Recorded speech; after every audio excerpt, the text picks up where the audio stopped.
বিপিএলের স্থগিত হওয়া ম্যাচের টিকিট নিয়ে স্বস্তির খবর পেয়েছেন দর্শকরা। বৃহস্পতিবার দিনভর নাটকীয় পরিস্থিতির পর রাতে cricketers welfare association of Bangladesh কোয়াবের সঙ্গে বৈঠকে বসে বাংলাদেশ ক্রিকেট বোর্ড। বৈঠক শেষে বিসিবি জানায় আজ থেকেই বিপিএলের ঢাকা পর্ব আবার শুরু হচ্ছে।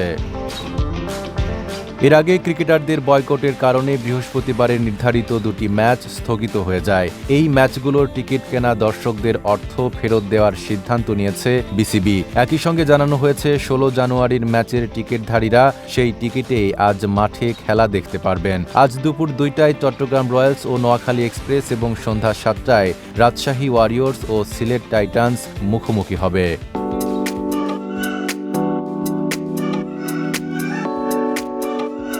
এদিকে সূচি পরিবর্তনের কারণে আজ ও আগামীকালের ম্যাচ একদিন করে পিছিয়ে দেওয়া হয়েছে। ১৭ জানুয়ারির ম্যাচগুলো হবে ১৮ জানুয়ারি।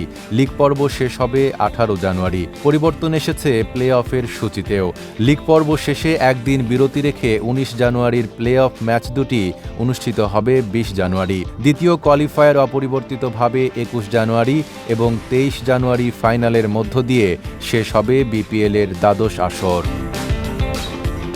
বিসিবি জানায় যারা ১৫ জানুয়ারির স্থগিত ম্যাচের টিকিট কিনেছিলেন তারা বিসিবির অফিসিয়াল ওয়েবসাইটের মাধ্যমে বা নির্ধারিত নম্বরে যোগাযোগ করে অর্থ ফেরত পাবেন। মিরপুর শেরেবাংলা জাতীয় ক্রিকেট স্টেডিয়ামেই বিপিএলের বাকি ম্যাচগুলো অনুষ্ঠিত হবে। নাঈম আরাবী, ঢাকা পোস্ট।